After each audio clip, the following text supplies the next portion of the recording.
Hey my loves, இன்னைக்கு நம்ம பார்க்க போகிற படம் என்னன்னா 2023 வெளியான கரி அண்ட் சைனைட் அப்படின்ற ஒரு டாக்குமெண்ட்ரி சீரீஸை தாங்க பார்க்க போகிறோம். இது வரைக்கும் நம்ம எவ்வளவோ உண்மை சம்பவத்தை பேஸ் பண்ணி எடுக்கப்பட்ட டாக்குமெண்ட்ரிஸ், வெப் சீரிஸ், மூவிஸ் எல்லாம் பார்த்துருப்போம். அது எல்லாத்தையும் ஓரங்கட்டுற லெவலுக்கு கேரளாவில் நடந்த ஒரு உண்மை சம்பவத்தை பேஸ் பண்ணி எடுக்கப்பட்ட ஒரு டாக்குமெண்ட்ரி தாங்க இந்த ஒரு டாக்குமெண்ட்ரி. ஜாலி ஜோஸ் அப்படின்ற ஒரு பெண் ஒட்டுமொத்த கேரளாவையே அதிர வச்சிருக்காங்க. அப்படி என்ன பண்ணாங்க அப்படின்னு கேட்டிங்கன்னா, மாமனார், மாமியார், கணவர் உட்பட 6 கொலைகளை பண்ணியிருக்காங்க. அதில் 2 வயசு குழந்தையும் இருக்குங்க. அந்த குழந்தைய கொலை பண்ணி இவங்க என்னங்க சாதிச்சாங்க? வெயிட், இந்த கொலையெல்லாம் எப்படி பண்ணாங்க? எதுக்காக பண்ணாங்க? இந்த கொலைகள்லாம் பண்ணிட்டு இத்தனை வருஷம் எப்படி இன்னசென்ட் மாதிரி வெளியே நடமாடிட்டு இருந்தாங்க? எந்த ஒரு பாயிண்ட்ல இவங்க மேல சந்தேகம் வந்தது, எப்படி மாட்டினாங்க அப்படின்றது தான் மொத்த சீரீஸே. சினிமாவில் கூட இந்த மாதிரி சீக்வன்ஸ் எல்லாம் பார்த்துருக்க மாட்டாங்க. சினிமாவையே மிஞ்சக்கூடிய ஒரு உண்மை சம்பவம் தான் இந்த வெப் சீரீஸே. ஸ்ட்ரெயிட்டா வீடியோக்குள்ள போயிடலாம். நீங்க பார்த்துட்டு இருக்கிறது சரண் என்டர்டைன்மெண்ட். நான் தான் சரண். வாங்க வீடியோக்குள்ள போடலாம். 2019 எல்லா நாள் போலவும் அந்த நாளும் நார்மலாக தான் தொடங்குச்சு. ஆனால் அந்த நாளோடைய முடிவு நார்மலாக இல்லை. ஜாலி ஜோஸ் அப்படின்ற பெண்ணோடைய வீட்டுக்கு போலீஸ்காரங்க போகிறாங்க. 6 கொலை பண்ண குற்றத்துக்காக உங்களை நாங்கள் அரெஸ்ட் பண்ணுறோம் அப்படின்னு சொல்லி ஜாலி ஜோஸை வீட்டில் வச்சு அரெஸ்ட் பண்ணுறாங்க. குடும்பத்தினர்கள் எல்லோருமே பயங்கர அதிர்ச்சியில் வெளியே பார்த்துக்கிட்டு இருக்காங்க. வீட்டு வாசலில் மீடியாக்கெல்லாம் குவிஞ்சிருக்காங்க. பொதுமக்கள் எல்லாம் ரொம்ப அதிர்ச்சியோட பார்த்துக்கிட்டு இருக்காங்க.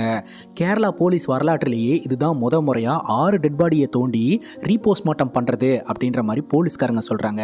என்ன நடந்தது அப்படின்னு பார்த்தீங்கன்னா, கேஜி சைமன் அப்படின்ற ஒரு போலீஸ் ஆஃபீஸருங்க. இந்த போலீஸ் ஆஃபீஸரை மீட் பண்ணுறதுக்காக ரெஞ்சி, ரோஜோ அப்படின்ற 2 பேர் பார்த்தீங்கன்னா போகிறாங்க. கம்ப்ளைண்ட் கொடுக்குறாங்க. இந்த ரெஞ்சி மற்றும் ரோஜோ யாரு அப்படின்னு பார்த்தீங்கன்னா, நம்ம ஜாலி ஜோஸ் இருக்காங்க இல்லையா, அவங்க கணவருடைய தங்கச்சி மற்றும் தம்பி. நம்ம ஜாலி ஜோஸோடைய கணவர் பார்த்தீங்கன்னா இறந்து போயிருந்திருக்கிறாரு. ஸோ அவருடைய இறப்பில் எங்களுக்கு டவுட் இருக்கு. ஏன்னா போஸ்ட்மார்ட்டம் ரிப்போர்ட்டில் ஃபுட்டில் சைனைடு இருந்ததா வந்து மென்ஷன் பண்ணியிருக்காங்க. அது மட்டும் இல்லாமல் எங்கள் அம்மா அப்பாவோடைய மரணத்துலேயும் எங்களுக்கு டவுட் இருக்கு அப்படின்னு சொல்லி கம்ப்ளைண்ட் கொடுத்துருந்துருக்காங்க.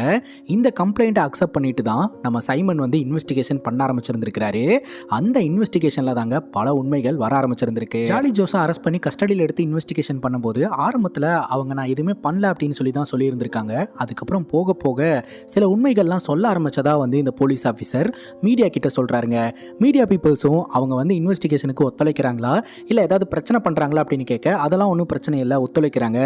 எதுனாலும் இன்வெஸ்டிகேஷனோடைய முடிவில் தான் தெரிய வரும் அப்படின்ற மாதிரி போலீஸ்காரங்க ரிப்போர்ட்டர்ஸ் கிட்ட சொல்றாங்க. அங்க கட் பண்ணா பிஏ அலூர் அப்படின்ற ஒரு அட்வொகேட்டை காட்டுறாங்க. இவர் பாத்தீங்கன்னா ஜாலி ஜோஸுக்கு சப்போர்ட்டா வாதாடக்கூடிய ஒரு லாயரா இருந்துகிட்டு இருக்காருங்க. இவருடைய பாயிண்ட் ஆஃப் வியூல ஜாலி ஜோஸ் எந்த தப்பும் பண்ணல அப்படின்ற மாதிரி தாங்க சொல்லிட்டு இருக்காரு. ஆனா ஜாலி ஜோஸோடைய வழக்கு ஒட்டுமொத்த கேரளாவையே அதிர்ச்சிக்குள்ளாக்கி இருக்கு, திரும்பி பார்க்க வச்சிருக்கு. அதனால மீடியா பீப்புள்ஸ் எந்நேரமும் ஜாலி ஜோஸோடைய வீட்டு முன்னாடியே குவிஞ்ச வண்ணம் இருந்துகிட்டு இருக்காங்க. பொதுமக்களும் அந்த வீட்டில் என்னதான் நடக்குது, போலீஸ்காரங்க என்ன பண்றாங்க அப்படின்னு பார்த்துக்கிட்டே இருக்காங்க. அங்கிருந்த ரிப்போர்ட்டர்ஸ்ல நானும் ஒருத்தி அப்படின்னு ஒரு ரிப்போர்ட்டர் கதையை சொல்ல ஆரம்பிக்கிறாங்க. அந்த ரிப்போர்ட்டர் பார்த்தீங்கன்னா அக்கம் பக்கத்தில் இருக்கிறவங்க கிட்டலாம் ஜாலி ஜோஸை பற்றி விசாரணை பண்ணும்போது எல்லோருமே பாசிட்டிவாக தாங்க சொல்கிறாங்க. ஜாலி ஜோஸ் ரொம்ப ஃப்ரெண்ட்லியான கேரக்டரு, எல்லோருக்கிட்டையும் ரொம்ப நல்லபடியாக பழகுவா அப்படின்ற மாதிரி தான் சொல்கிறாங்க. ஸோ இப்பேற்பட்ட ஒரு பொண்ணு 6 கொலைகளை பண்ணியிருப்பாளா அப்படின்னு எங்களால் சத்தியமாக நம்ப முடியல அப்படின்ற மாதிரி தான் எல்லோருமே பார்க்குறாங்க.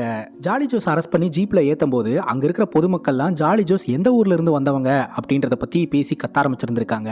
ரிப்போர்ட்டர் ஜாலி ஜோஸோட ஹிஸ்டரியை பற்றி தெரிஞ்சுக்கலாம் அப்படின்னு அவங்க வாழ்ந்த இடத்துக்கு போயிருந்திருக்காங்க.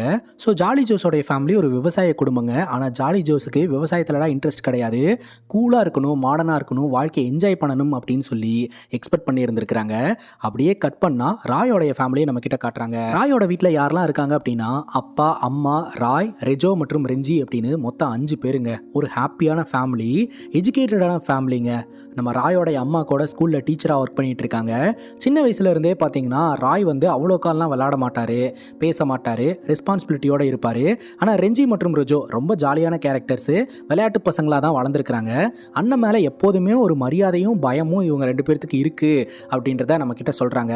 ஸோ இந்த கதை மொத்தத்தையும் பார்த்தீங்கன்னா நம்ம ராயோட தங்கச்சி ரெஞ்சி தான் வந்து நம்ம கிட்ட சொல்ல ஆரம்பிக்கிறாங்க. ஏன்னா அவங்க தான் இந்த வழக்கில் லீட் பாயிண்ட்டே பிடிச்சது. இப்படி வாழ்க்கை நல்லா போயிட்டு இருக்குது. திடீர்னு ஒரு நாள் வீட்டுக்கு ஒரு லெட்டர் வருது. அந்த லெட்டர் யார் அனுப்பியிருக்காங்க அப்படின்னு பார்த்தீங்கன்னா நம்ம ஜாலி ஜோஸ் தான். ஸோ ஜாலி ஜோஸ் பார்த்தீங்கன்னா நம்ம ராயை பிடிச்சிருக்கு அப்படின்னு சொல்லிட்டு லவ் லெட்டர் அமைச்சிருக்காங்க. இவங்க 2 பேத்துக்குள்ள எப்படி கனெக்ஷன் கிரியேட் ஆயிருக்கு அப்படின்னு பார்த்தீங்கன்னா, ஜாலி ஜோஸ் வந்து ஒரு லாங் ரிலேட்டிவ் தான். ஒரு ஹவுஸ் வார்மிங் ஃபங்க்ஷனுக்காக போயிருந்திருக்காங்க.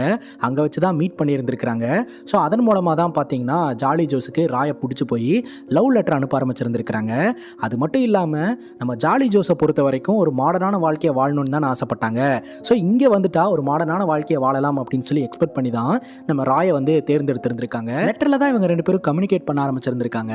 அதுக்கப்புறம் ராயும் நான் கட்டினா இவ்வளோ தான் கட்டுவேன் அப்படின்னு ஒத்த காலில் நின்றுருந்துருக்கிறாரு. ஸோ நம்ம ஜாலி ஜோஸ் படிச்சிருக்காங்களா அப்படின்னு சொல்லி வீட்டில் இருக்கிறவங்க பார்த்துருக்காங்க. அது மட்டும்தான் அவங்களோட எக்ஸ்பெக்டேஷனாக இருந்திருக்கு. ஏன்னா இவங்க எஜுகேட்டட் ஃபேமிலி, வரப்போகிற பொண்ணு எஜுகேட்டடாக இருக்கணும்னு எக்ஸ்பெக்ட் பண்ணியிருக்காங்க.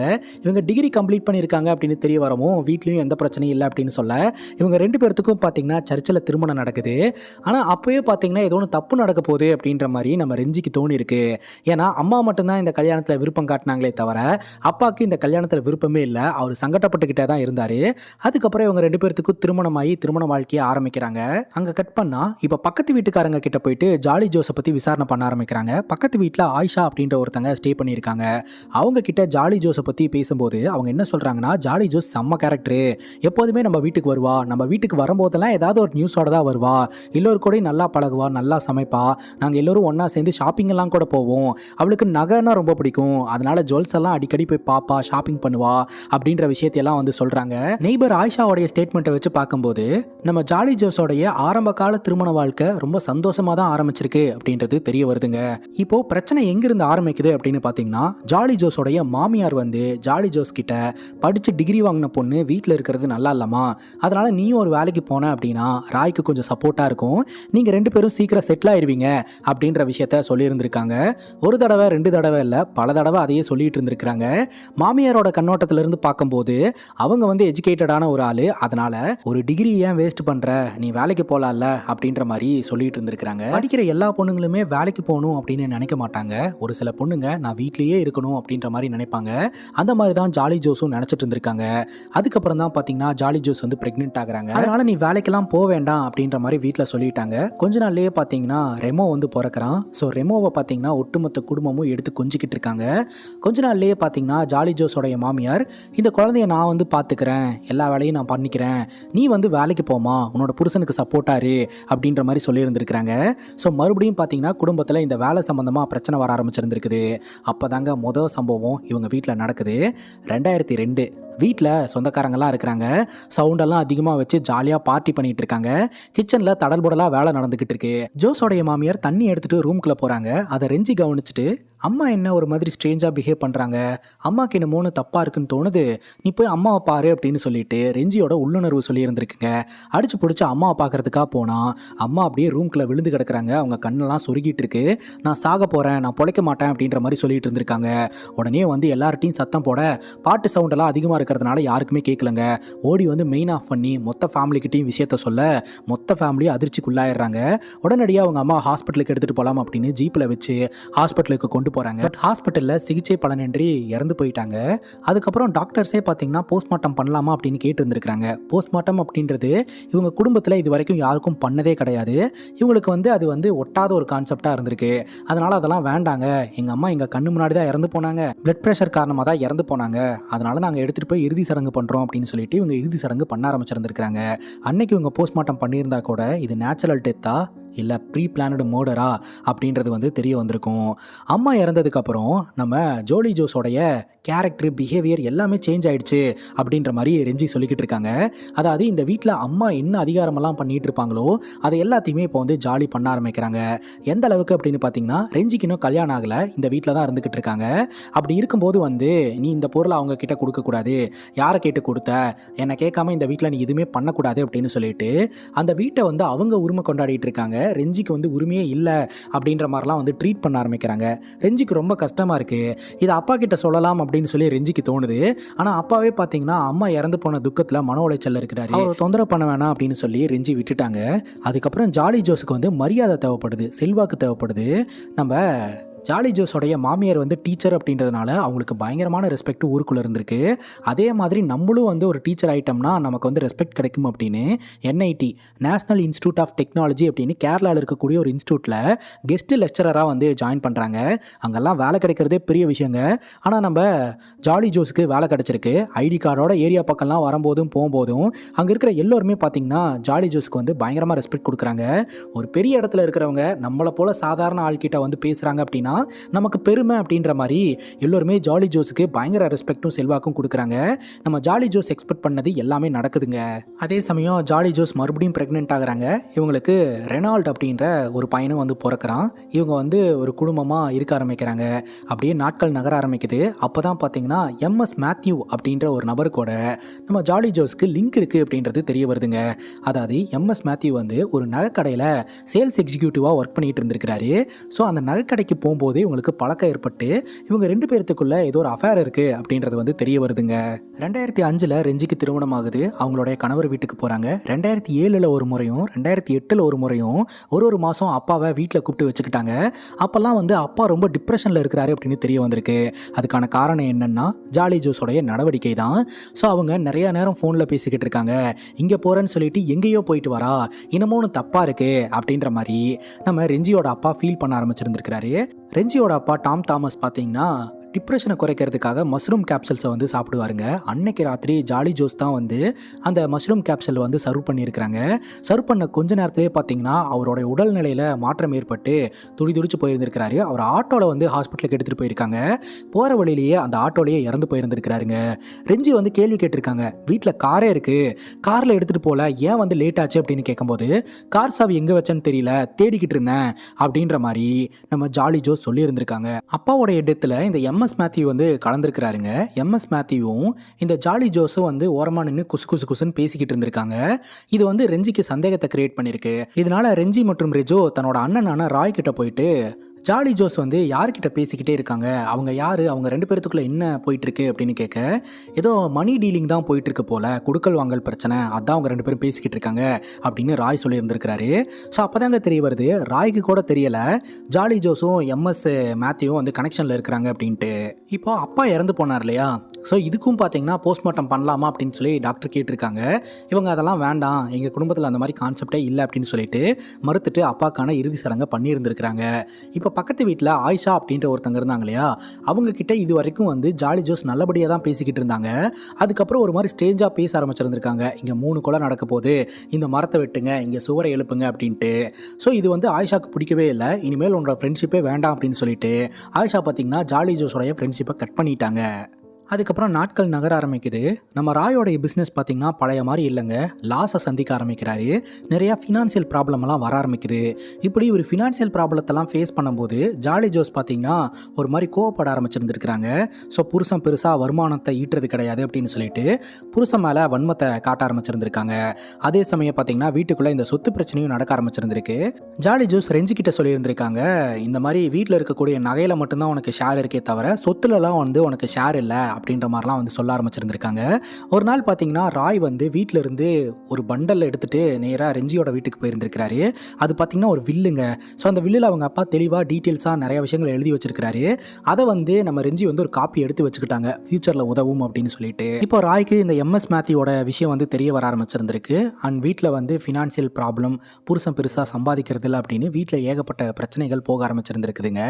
ஒரு நாள் பார்த்தீங்கன்னா 3 மணிக்கு அவர் சாப்பிட்டவர் நைட்டு வீட்டுக்கு வந்தார். திடீர்னு பாத்ரூமில் அப்படியே விழுந்துட்டாரு. ஹாஸ்பிட்டலுக்கு எடுத்துகிட்டு போனோம், எடுத்துகிட்டு போகிற வழியிலேயே வந்து இறந்துட்டாரு அப்படின்ற ஒரு தகவல் வந்து ரெஞ்சிக்கு வந்து சேருது. ரெஞ்சி பயங்கரமாக ஷாக் ஆயிடுறாங்க. ஏங்க நல்லா இருந்த அண்ணன் எப்படிங்க சாவாரு அப்படின்னு சொல்லி அதிர்ந்து போயிடுறாங்க. இது வரைக்கும் அம்மா அப்பா 2 பேர்த்தையுமே வந்து போஸ்ட்மார்ட்டம் பண்ணவே இல்லை. பட் ராயை வந்து போஸ்ட்மார்ட்டம் பண்ணியே ஆகணும் அப்படின்ற மாதிரி ஒரு முடிவெடுத்து போஸ்ட்மார்ட்டம் பண்ணுறாங்க. அப்படி போஸ்ட்மார்ட்டம் பண்ணும்போது அவருடைய சாப்பாட்டில் வந்து சைனைடு கலந்துருக்கு அப்படின்ற ஒரு தகவல் தெரிய வருது. எல்லோரும் அதிர்ந்து போயிடுறாங்க. அப்போ கூட பார்த்தீங்கன்னா ஜாலி ஜோஸ் அதை வந்து கூலாக ஹேண்டில் பண்ணியிருந்திருக்காங்க. நம்ம ராய் பார்த்தீங்கன்னா பிஸ்னஸ்க்காக நிறைய கடன் வாங்கியிருக்கிறாரு. கடன் பிரச்சனை காரணமாக வந்து மன உளைச்சலில் இவர் தற்கொலை பண்ணி இறந்து போயிட்டாரு அப்படின்ற மாதிரி சொல்ல மொத்த மொத்த பேருமே நம்பி இருக்கிறாங்க. ஈவன் ரெஞ்சி, ரஜோ எல்லோருமே நம்பி இருந்திருக்காங்க. ஆமாம், அண்ணன் கொஞ்ச நாளாகவே ஃபினான்ஷியல் பிரச்சனை இருந்தார், அதனால தான் மன உளைச்சல் காரணமாக தற்கொலை பண்ணிக்கிட்டார் போல அப்படின்னு சொல்லிட்டு எல்லோருமே நம்பிட்டாங்க. ரெமோக்கு ரொம்பவே கஷ்டமாக இருந்திருக்கு. நேற்று வரைக்கும் நம்ம கூட இருந்த அப்பா இனிமேல் நம்ம கூட இருக்க மாட்டார் அப்படின்னு சொல்லிட்டு. அது மட்டும் இல்லாமல் ஃப்ரெண்ட்ஸோடலாம் வெளியே போகும்போது அப்பா இல்லாத பையன் அப்படின்னு சொல்லும்போது எனக்கு ரொம்ப கஷ்டமாக இருக்கும் அப்படின்ற மாதிரிலாம் வந்து ரெமோ ரொம்ப ஃபீல் பண்ணுறாரு. குடும்பத்தினர்கள் போஸ்ட்மார்ட்டம் ரிப்போர்ட்டை பார்த்துட்டு இவங்களுக்குள்ளேயே வந்து பேசி முடிவு எடுத்துக்கிட்டாங்க. இது தற்கொலை தான், அண்ணன் தான் வந்து ஃபினான்ஷியல் காரணமாக இதை பண்ணியிருக்கிறாரு அப்படின்னு சொல்லிட்டு. அதனால் கேஸ் எல்லாம் எதுவும் கொடுக்கல, இன்வெஸ்டிகேஷனுக்கும் போவே இல்லை. யாருக்கும் பெருசாக எந்த ஒரு சந்தேகமே வரலங்க. ஆனால் இவங்க சொந்தக்காரங்களில் ஒருத்தர் இருக்கிறாரு. அவருடைய பேர் மேத்யூ. எம்எஸ் மேத்யூ வேற, இந்த மேத்யூ வேற. இந்த மேத்யூ பார்த்தீங்கன்னா ராயோடைய தாய்மாமனுக்கு பார்த்தீங்கன்னா பயங்கரமான சந்தேகம் வந்திருக்கு. ஒருத்தன் தற்கொலை பண்ணி சாகணும்னா தற்கொலை பண்ணி சாகிறதுக்கு எவ்வளோ வழி இருக்குது. அப்படி இருக்கும்போது ஈஸியாக கிடைக்காத ஒரு பொருள் தான் சைனைடு. பொதுமக்களுக்கெல்லாம் அவ்வளோ சீக்கிரம் கிடைக்கவே கிடைக்காது. அது எப்படி வந்து இவனுக்கு கிடைச்சது, இது எப்படி இவன் சாப்பிட்டு இறந்து போனான், எனக்கு ஒன்றும் புரியல அப்படின்னு சொல்லிட்டு அவர் கேள்வி கேட்க ஆரம்பிச்சிருந்திருக்கிறாரு. அதுக்கப்புறம் தான் பார்த்தீங்கன்னா எல்லோரும் இதை பற்றி ஆய்வு செய்ய ஆரம்பிக்கிறாங்க. சைனைடு ஈஸியாக ஆக்சஸ் ஆகிற ஒரே ஒரு இடம் எது அப்படின்னா தங்கப்பட்டதாங்க. ஸோ தங்கத்தை ஷைன் பண்ணுறதுக்காக பிளேடில் இந்த சைனைட் பவுடர்ஸை பயன்படுத்துவாங்க அப்படின்றது தெரிய வருது. ஸோ தங்கப்பட்டையில் இருக்கக்கூடிய யாரோ ஒருத்தங்க கிட்ட லிங்க் ஆகி தான் வந்து இந்த சைனைடு நம்ம ஜாலி ஜோஸ் கிட்ட கிடச்சிருக்கலாம் அப்படின்னு ப்ரெசண்ட்டில் நமக்கு தெரியுது. பட் பாஸ்ட்டில் வந்து யாருக்கும் தான் சந்தேகமே வரலையே. ராயோட தாய்மாமனுக்கு மட்டும்தான் வந்து இந்த தற்கொலை வழக்கில் வந்து ஏதோ ஒரு தப்பு இருக்குது அப்படின்ற மாதிரி தோணிக்கிட்டே இருந்திருக்கு. பட் வந்து மற்ற யாருக்குமே வந்து டவுட் வரவே இல்லைங்க. அதுக்கப்புறம் பார்த்தீங்கன்னா இந்த சொத்துக்கள் எல்லாமே வந்து நம்ம ஜாலி ஜோஸோடைய பேரில் மாற்றுறதுக்கான ஏற்பாடெலாம் பண்ணிகிட்டு இருக்காங்க. அப்போ தான் பார்த்தீங்கன்னா ரெஞ்சிக்கு ஒரு பயங்கரமான ட்விஸ்ட்டு காத்துக்கிட்டு இருக்கு. அவங்க வந்து அதுக்கான லீகல் டாக்குமெண்ட்ஸ் எல்லாம் வைப்பாங்க இல்லையா, அந்த லீகல் டாக்குமெண்ட்ஸும் அண்ணா ஒரு முறை வீட்டில் கொண்டாந்து ஒரு லீகல் டாக்குமெண்ட்டை கொடுத்துட்டு போனார் இல்லையா, அந்த டாக்குமெண்ட்டும் வித்தியாசமாக இருக்குது. அதாவது அண்ணா வீட்டில் கொடுத்துட்டு போனது ஒரிஜினல் டாக்குமெண்ட்டு. இப்போது நம்ம ஜாலி ஜோஸ் பார்த்தீங்கன்னா அவங்களுக்கு ஏற்ற மாதிரி இந்த ப்ராப்பர்ட்டியெல்லாம் மாற்றிக்கணும், அவங்க பேரில் மாற்றிக்கணும் அப்படின்றதுக்காக ஃபேக் டாக்குமெண்ட்டை ரெடி பண்ணியிருக்காங்க அப்படின்றது தெரிய வருதுங்க. ரெஞ்சி பார்த்தீங்கன்னா ரொஜோ கிட்ட விஷயத்த சொல்கிறாங்க. இந்த மாதிரி வந்து அண்ணி வந்து ஃபேக் டாக்குமெண்ட்லாம் ரெடி பண்ணி இந்த மாதிரி பண்ணிட்டு இருக்காங்க அப்படின்ட்டு. உடனடியாக இவங்க ரெண்டு பேரும் அதை எதிர்த்து ஒரிஜினல் ப்ரூஃப்லாம் வச்சு போராடுறாங்க. ஸோ அது பார்த்தீங்கன்னா அவங்க ஃபேக் பண்ணியிருக்காங்க அப்படின்றது தெரிய வருது. அதுக்கப்புறம் அந்த ஓனர்ஷிப்பெல்லாம் வந்து கேன்சல் பண்ணி விட்டுறாங்க. அதுக்கப்புறம் பார்த்தீங்கன்னா இந்த தாய் மாமன் மேத்யூ இருக்கிறார் இல்லையா, அவர் தொடர்ந்து இதை பற்றி பேச ஆரம்பிக்கிறாரு. எனக்கு வந்து ராயோடைய இறப்பில் வந்து சந்தேகம் இருக்குது, எனக்கு என்னமோ வந்து இந்த ஜோலி தான் ஏதோ ஒன்று பண்ணியிருப்பான்னு தோணுது, அந்த மாதிரிலாம் வந்து பேச ஆரம்பிச்சிருந்துருக்கிறாரு. இப்படி பேசிக்கிட்டு இருந்த மனுஷன் திடீர்னு ஒரு நாள் இறந்து போயிட்டு தான் வந்து தகவல் தெரிய வருது. அதை கேட்டு எல்லோருமே அதிர்ந்து போயிடுறாங்க. இந்த சம்பவம் எப்போ நடக்குது அப்படின்னு பார்த்தீங்கன்னா 2014 நடக்குது. அதாவது 2011 வந்து ராய் அப்படின்ற ஜோலி ஜோஸோடைய கணவர் இறந்து போகிறாரு.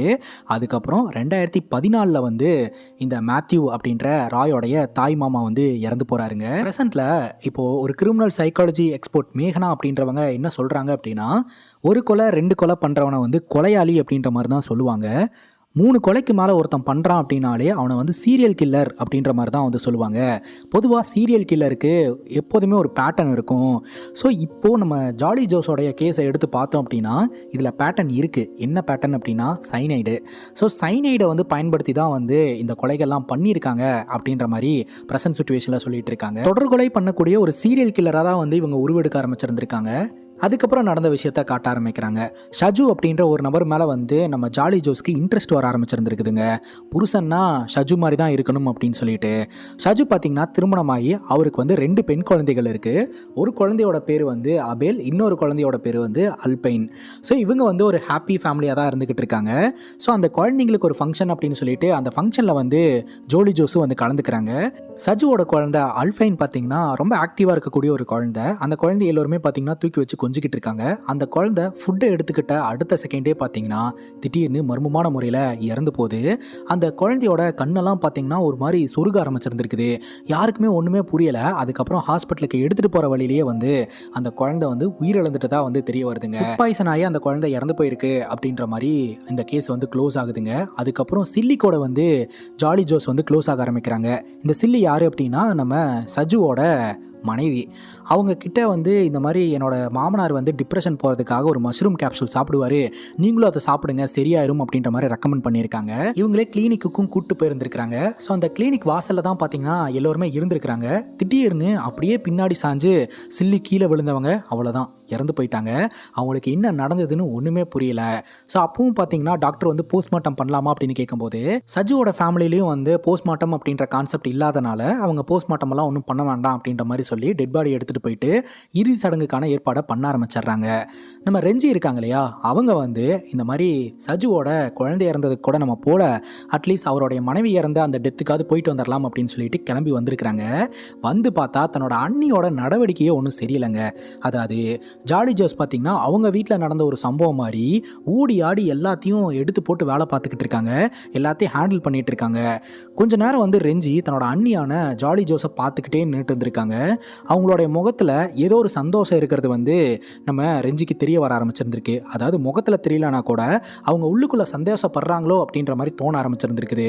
ஸோ அது வந்து கொஞ்ச நாள்லேயே உறுதியாகுதுங்க. ரெமோ கிட்ட போயிட்டு நம்ம ஜாலி ஜோஸ் வந்து ஃபார்மாலிட்டிக்கு கேட்குறாங்க. இந்த மாதிரி சஜு வந்து என்னை கல்யாணம் பண்ணிக்கிறதுக்காக அப்ரோச் பண்ணுறாரு, நான் கல்யாணம் பண்ணிக்க வாடா அப்படின்னு சொல்லிட்டு. ஸோ விருப்பம் இருந்ததுன்னா நீங்கள் கல்யாணம் பண்ணிக்கோங்க அப்படின்னு சொல்லி ரெமோவும் சொல்லியிருந்திருக்கான். அதுக்கப்புறம் பார்த்தீங்கன்னா சர்ச்சில் சாஜுக்கும் ஜாலி ஜோஸுக்கும் 2வது திருமணம் நடக்குதுங்க 2017. 2002லேருந்து சம்பவங்கள் பண்ண ஆரம்பிச்சு 2017 பார்த்தீங்கன்னா சாஜு கூட நம்ம ஜாலி ஜோஸ்க்கு திருமணம் நடக்குது. நம்ம ரெஞ்சிக்கு ஏதோ ஒன்று தப்பாக இருக்குன்னு தோணிக்கிட்டே இருக்குதுங்க. இதனால் ரெஞ்சி என்ன பண்ணுறாங்கன்னா ராயோடைய டெத் சர்டிஃபிகேட்டை வாங்குறாங்க, அந்த போஸ்ட்மார்ட்டம் ரிப்போர்ட்டை மறுபடியும் வாங்குறாங்க. ஸோ அதில் இருக்க டீட்டெயில்ஸை வந்து தெளிவாக படிக்க ஆரம்பிக்கிறாங்க. அப்போ தான் பார்த்தீங்கன்னா அவர் வந்து சைனைட் பாய்சனிங்னால இறந்து போயிருக்கிறாரு அப்படின்றது போட்டிருக்கு. ஸோ இவருக்கு எங்கேருந்து சைனைட் கிடைச்சது அப்படின்ற ஒரு கேள்வி இன்னும் மர்மமாகவே இருக்குது. ரெண்டாவது நம்ம ஜாலி ஜோஸ் என்ன சொன்னாங்கன்னா ராய் வந்து மத்தியானம் 3 மணிக்கு சாப்பிட்டதோட சரி நைட் எதுவுமே சாப்பிடல அப்படின்னு சொல்லி மென்ஷன் பண்ணியிருந்தாங்க. திரும்பவும் பார்த்தீங்கன்னா ரெஞ்சி போய் கேட்குறாங்க, அதை தான் வந்து அவங்க சொல்கிறாங்க. ஆனால் போஸ்ட்மார்ட்டம் ரிப்போர்ட்டில் சாவறதுக்கு முன்னாடி வந்து அவர் சாப்பாடு சாப்பிட்டு இருந்திருக்கிறாரு, ரைஸும் பெங்கால் பருப்பும் அவரோட வயிற்றில் இருந்ததாக வந்து அதில் மென்ஷன் பண்ணியிருந்திருக்காங்க. அது ஜீரணமே ஆகலை. ஏன்னா ஜீரணம் ஆகிறதுக்கு கூட அந்த பாய்சன் வந்து டைம் கொடுக்கல. அது ஒரு ட்ராப் வயிற்றுக்குள்ளே போன உடனே ரிஃப்ளெக்ட் ஆகி மூச்சு விடாமல் பண்ணி அவரை கொலை பண்ணியிருந்திருக்குது. விச் மீன்ஸ் சாப்பாட்டில் வந்து அந்த விஷத்தை கலந்துருக்காங்க அப்படின்றத வந்து ரெஞ்சி கண்டுபிடிக்கிறாங்க. இப்போ அம்மா, அப்பா, ராய், அப்புறம் தாய் மாமன், அந்த குழந்தை சில்லி அப்படின்னு எல்லாத்தோடைய மரணத்திலையும் நம்ம ரெஞ்சிக்கு டவுட் வருது. உடனே இதை ஒரு ரிப்போர்ட்டாக ரெடி பண்ணி சைமன் அப்படின்ற போலீஸ் ஆஃபீஸரை மீட் பண்ணுறாங்க. போலீஸ் ஆஃபீஸர் இந்த வழக்கை எடுத்துக்கிறாருங்க. ஜாலி ஜோஸோடைய ஸ்டார்டிங் ஸ்டேஜில் இன்வெஸ்டிகேஷன் பண்ணலாம் அப்படின்ட்டு முதல்ல இவங்க வெளி உலகத்துக்கு என்னவா தெரியுறாங்க, ஒரு லெக்சரராக தெரியுறாங்க. அதனால் அவங்க ஒர்க் பண்ணுற இடத்துல இருந்து விசாரணை ஆரம்பிக்கலாம் அப்படின்னு சொல்லிட்டு அவங்க ஒர்க் பண்ணிட்டு இருக்க என்ஐடி அந்த இடத்துல போய் விசாரணை பண்ணால் பயங்கர ஷாக்குங்க. ஜாலி ஜோஸ் அப்படின்ற ஒரு ஸ்டாஃப் இங்கே வேலையை பார்க்கல அப்படின்ற மாதிரி சொல்லிடுறாங்க. ஸோ இது நாள் வரைக்கும் அங்கே வேலை பார்க்குறதா வந்து எல்லோரையும் நம்ப வச்சுக்கிட்டு இருந்திருக்காங்க. அண்ட் என்ஐடி பார்த்தீங்கன்னா அஃபீஷியலாக ஒரு லெட்டரே கொடுத்துட்றாங்க, இந்த மாதிரி ஜோலி ஜோஸ் அப்படின்ற ஒருத்தங்க இங்கே வேலையே பார்க்கல அப்படின்ட்டு. லிட்ரலி அவங்க அந்த என்ஐடியில் இருக்கக்கூடிய கேன்டீனுக்கு போயிட்டு வந்துக்கிட்டு இருந்திருக்காங்க. சரி, இவங்களுக்கு அந்த கல்வி தகுதி இருக்கா அப்படின்னு சொல்லிட்டு சர்டிஃபிகேட்லாம் எடுத்து பார்த்தா சர்டிஃபிகேட் எல்லாமே ஃபேக்குங்க. ஆக்சுவலாக இவங்க டிகிரி கம்ப்ளீட் பண்ணியிருக்கிறதா ராயோடைய அம்மா கிட்ட போய் சொல்லி தான் வந்து ராயை கல்யாணம் பண்ணியிருக்காங்க அப்படின்னு தெரிய வருது. இவங்க கிட்ட இருக்கக்கூடிய சர்டிஃபிகேட்டை ட்ராக் பண்ணி பார்க்கும்போது தான் தெரிய வருது அது வேற பொண்ணோடைய சர்டிஃபிகேட்டுங்க. இவங்க வந்து எடிட் பண்ணி சேஞ்ச் பண்ணியிருக்காங்க அப்படின்றது தெரிய வருது. கன்சல்டன்சி மூலமாக சர்டிஃபிகேட்டை வாங்குவாங்க. ஸோ அங்கே வந்து ஜெராக்ஸ் எல்லாம் எடுப்பாங்க இல்லையா, அந்த ஜெராக்ஸில் ஒரு ஜெராக்ஸை வந்து சுட்டு இவங்க அதுக்கேற்ற மாதிரி எல்லாமே ஆல்டர்னேட் பண்ணி எல்லாத்தையுமே ஏமாத்தி இருந்திருக்கிறாங்க. இப்போ எல்லோருமே ரெஞ்சியை பார்த்து ஒரு கேள்வி கேட்குறாங்க, வீட்டுக்கு வர போகிற மருமக படித்தவளா படிக்கலையா அப்படின்னு சொல்லிட்டு அவளோட நடவடிக்கை வச்சு கூடவா கண்டுபிடிக்க முடியல அப்படின்ட்டு. ஆனால் இவங்களால கண்டுபிடிக்க முடியல. எந்த வீட்டில் வந்து கட்டிக்க போகிற பொண்ணுடைய சர்டிஃபிகேட்லாம் பார்த்து கன்ஃபார்ம் பண்ணிட்டு கல்யாணம் பண்ணுறாங்க?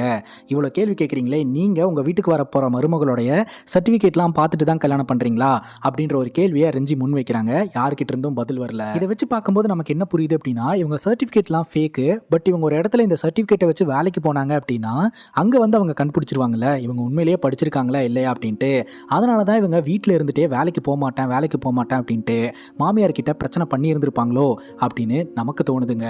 ஜாலி ஜோஸோடைய பெரிய பையன் ரெமோ இருக்கான் இல்லையா, அவன் நார்த் இந்தியாவில் படிச்சுக்கிட்டு இருந்திருக்காங்க. அப்போ பார்த்தீங்கன்னா ஜாலி ஜோஸ் வந்து நம்ம ரெமோக்கு ஃபோனை போட்டு இந்த மாதிரி உன்னோட அத்தையும் சித்தப்பாவும் வந்து எனக்கு எதிராக வந்து கேஸ் கொடுத்துருக்காங்க, வீட்டுக்கு லீகல் நோட்டீஸ் வந்திருக்கு, ஸோ இந்த மாதிரி இறந்து போனவங்களுடைய வழக்கிலலாம் வந்து மர்மம் இருக்காமா, அதனால் எல்லாம் செக் பண்ணுறேன்னு சொல்லிட்டு இருக்காங்க, நீ உன்னோட அத்தைக்கிட்டையும் சித்தப்பா கிட்டையும் பேசி இந்த கேஸை விட்ரா பண்ண சொல்லு அப்படின்ற மாதிரி சொல்லியிருந்திருக்கிறாங்க.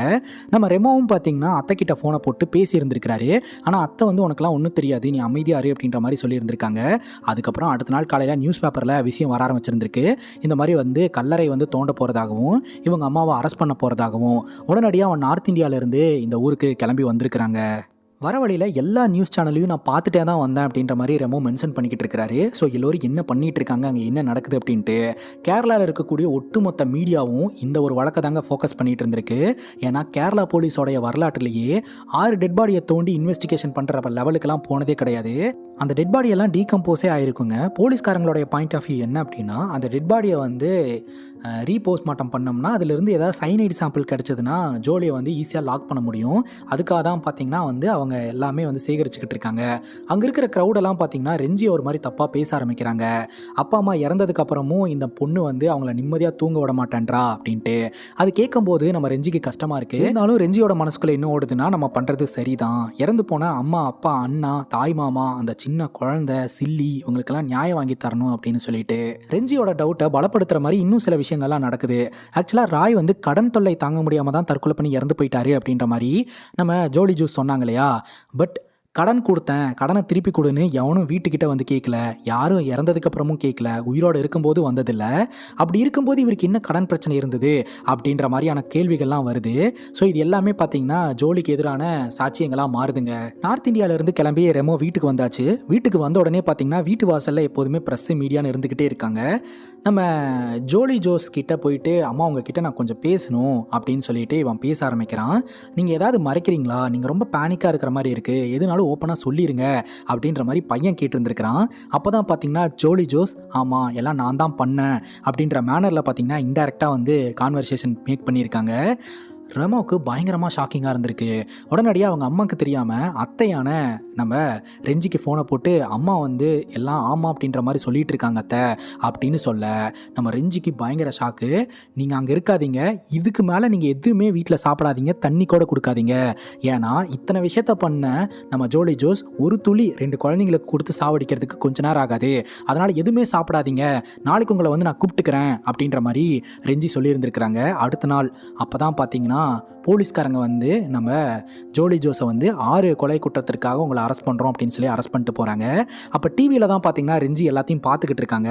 டிவியில் ரெமோ மட்டும்தான் தெரியறானே தவிர அந்த சின்ன பையனை காணோம். அவன் எங்கே போனால் என்ன ஆனா அப்படின்றது தெரியல. பதட்டத்தோட வீட்டுக்கு கிளம்பி வராங்க. வந்து பார்க்கும்போது அவன் தூங்கிட்டு தான் இருக்கான். உடனடியாக பார்த்தீங்கன்னா ரெமோ மற்றும் ரெனால்டு 2 பேர்த்தையுமே வந்து அவங்களுடைய அத்தையான ரெஞ்சி வந்து வீட்டுக்கு கூப்பிட்டு போயிடுறாங்க. போலீஸ்காரங்களுடைய முதல் கேள்வி, இந்த சைனைடை பற்றியெல்லாம் வந்து எப்படி ஜோலி ஜோஸ்க்கு தெரிஞ்சுது, எப்படி உங்களுக்கு அந்த சைனைட் கிடைச்சது அப்படின்னு கேட்க, அப்போ தான் ஜோலி ஜோஸ் சொல்கிறாங்க, சைனைடு உயிரை கொல்லும் அப்படின்றத நியூஸ் பேப்பரில் வந்து அவங்க படிச்சிருந்துருக்காங்க. ஸோ சைனைடு எங்கே கிடைக்கும் அப்படின்றதையும் நியூஸ் பேப்பரில் தெரிஞ்சிருந்துருக்காங்க. அது எங்கே கிடைக்கும் அப்படின்னா இந்த நகை பற்றையிலலாம் வந்து பிளேடில் பயன்படுத்துவாங்க அப்படின்ட்டு இந்த எம்எஸ் மேத்யூ அப்படின்ற அந்த நகைக்கடைக்காரன் கூட ஃப்ரெண்ட்ஷிப்பை மேக் பண்ணிவிட்டு அவன் வந்து தங்கப்பற்றையில் வேலை பார்க்குற ஒருத்தங்கிட்ட வந்து இந்த மாதிரி பவுடர் கொஞ்சம் வேணும் அப்படின்னு கேட்டிருந்துருக்கிறான். ஜோலி ஜோஸ் எதுக்காக கேட்டிருக்காங்க அப்படின்னா, எங்கள் வீட்டு பக்கத்தில் ஒரு நாய் என்னை தொல்லை கொடுத்துக்கிட்டே இருக்கு, அதை கொல்லணும், அதுக்காக கொஞ்சம் பவுடர் வேணும் அப்படின்னு சொல்லி கேட்டு வாங்கி இத்தனை சம்பவத்தை பண்ணிட்டு இருந்திருக்கிறாங்கங்க. இப்போ பேலன்ஸ் இருக்கக்கூடிய அந்த சைனைட் பவுடரை வீட்டில இருந்து எடுக்கணும் அப்படின்னு சொல்லிட்டு ஜோலி ஜோஸை வீட்டுக்கு கூட்டிட்டு போயிட்டு போலீஸ்காரங்க அதை கைப்பற்றாங்க. இப்போவும் ஜோலி ஜோஸுக்கு ஆதரவாக வாதாடக்கூடிய லாயர் வந்து ஜோலி ஜோஸுக்கு தான் சப்போர்ட் பண்ணிட்டு இருக்கிறாரு. இல்லை அவங்க இந்த மாதிரிலாம் பண்ணியிருக்க மாட்டாங்க, போலீஸ்காரங்க தான் இந்த மாதிரி சொல்லிக்கிட்டு இருக்காங்க, இதெல்லாம் சொத்து பிரச்சனை தான் அப்படின்ற மாதிரி அவர் பேசிக்கிட்டு இருக்கிறாரு. இப்போ end of the day investigation ஒரு பக்கம் நடந்துகிட்டு இருக்கு. மீடியாக்கெல்லாம் பார்த்தீங்கன்னா ரெமோ கிட்ட கேள்வி கேட்குறாங்க. அப்போ ரெமோ வந்து ரொம்ப மெச்சூராக மீடியாக்களை ஹேண்டில் பண்ணுறான். இந்த மாதிரி ஃபைனல் ரிசல்ட்டுன்னு ஒன்று இருக்குது, வந்ததுக்கப்புறம் நம்ம பார்க்கலாம். என் வாழ்க்கையில் அம்மா மூலமாக இப்படி ஒரு சம்பவம் நடந்திருக்கு அப்படின்னு நான் ரொம்ப டவுனாக ஃபீல் பண்ணேன்னா, எனக்கு ஒரு தம்பி இருக்கான், அவன் என்ன ஆகிறது, அதனால் நான் சீக்கிரம் ஓவர் கம் பண்ணி வருவேன், என் தம்பியை பார்த்துப்பேன் அப்படின்ற மாதிரி அவன் சொல்கிறான். அதே சமயம் அத்தை ரெஞ்சி இருக்காங்க இல்லையா, அவங்க வந்து நான் இவனை பார்த்துப்பேன், 1 வருஷமோ 2 வருஷமோ உண்மை வெளியே வந்தே தீரும் அப்படின்ற மாதிரி அவங்க சொல்கிறாங்க. அதுக்கப்புறம் ரெமோவையும் ரொனால்டையும் பார்த்தீங்கன்னா நம்ம ரிஞ்சி தான் வீட்டில் கூட்டிகிட்டு போய் வச்சு வளர்க்க ஆரம்பிக்கிறாங்க. ரொம்ப பத்திரமா பார்த்துக்கிறாங்க. இப்போ போலீஸோட கஸ்டடியில் இருக்கக்கூடிய ஜோலி ஜோஸை மீட் பண்ணுறதுக்கான ஒரு வாய்ப்பு வந்து நம்ம ரெஞ்சிக்கு கிடைக்குது. அப்போ ரெஞ்சி என்ன சொல்கிறாங்க அப்படின்னா, அவங்க பையன் அவங்கள பார்க்க வரும்போது என்ன வேணாலும் அவங்க பண்ணிக்கிட்டுண்டா, நான் எப்படியாவது வந்தே தீருவேன் அப்படின்ற மாதிரி உங்கள் பையன்கிட்ட பேசி வச்சுருக்கீங்க, அவனும் வயலண்ட்டாகி உங்களை கண்டபடி திட்டி இருந்திருக்கிறான். பையன் உங்களை பார்க்க வரும்போது நல்ல விதமாக பேச வேண்டியது தானே, எதுக்கு அவனை ட்ரிகர் பண்ணுற மாதிரி பேசுகிறீங்க, அவன் வெளியே வயலண்ட்டான ஒரு ஆளாக மாறுறதுக்கா, இனி அவங்க உங்கள் பையன்லாம் கிடையாது, என் பையன், அவனை எப்படி வளர்க்கணும்னு எனக்கு தெரியும், இனிமேல் குழந்தைங்க கிட்டே இந்த மாதிரிலாம் பேசாதீங்க அப்படின்னு சொல்ல, எனக்கு கிரிமினல் மைண்டு எதையும் மனசில் வீட்டில் வச்சுக்க தெரியாது அதான் அப்படின்ற மாதிரி ஜோலி ஜோஸ் சொல்லியிருந்திருக்காங்க. இதெல்லாம் போக கடைசியாக ஒரு விஷயம் சொல்கிறாங்க. அது என்ன அப்படின்னா, பைபிள்லேயே போட்டிருக்கு எவ்வளோ பெரிய தப்பு பண்ணாலும் அதுக்கு மன்னிப்பு இருக்குது அப்படின்ட்டு. ஸோ கர்த்தர் கண்டிப்பாக என்ன மன்னிப்பாரு அப்படின்ற மாதிரி சொல்ல, மன்னிப்பாரு காத்துக்கிட்டே இருங்க அப்படின்னு சொல்லிட்டு ரெஞ்சி அந்த இடத்த விட்டு கிளம்பிடுறாங்க. ஸோ ஃபைனலி இந்த வழக்கு என்னதான் ஆச்சு அப்படின்னு கேட்டிங்கன்னா, டெட் பாடியெல்லாம் எடுத்து ரீபோஸ்ட்மார்ட்டம் பண்ணாங்க இல்லையா, அதில் சைனைட் சாம்பிள் எதுவுமே கிடைக்கலங்க. பட் ஒரு சில எவிடன்ஸ் எல்லாம் ஜோலி ஜோஸுக்கு எதிராக இருக்கிறதுனால இன்னுமே ஜோலி ஜோஸ் கஸ்டடியில் தான் இருந்துக்கிட்டு இருக்காங்க. இந்த வழக்கு நடந்துக்கிட்டே தாங்க இருக்குது. இத்தோட இந்த வெப் சீரிஸ் கம்ப்ளீட் ஆகுது. இந்த சம்பவத்தை பற்றி நீங்கள் என்ன நினைக்கிறீங்க அப்படின்ற உங்களுடைய கருத்தை கமெண்ட் செக்ஷனில் சொல்லுங்கள். இதே மாதிரி வேற ஒரு நல்ல வீடியோவில் சந்திக்கிறேன். Love you guys, take care and cheers.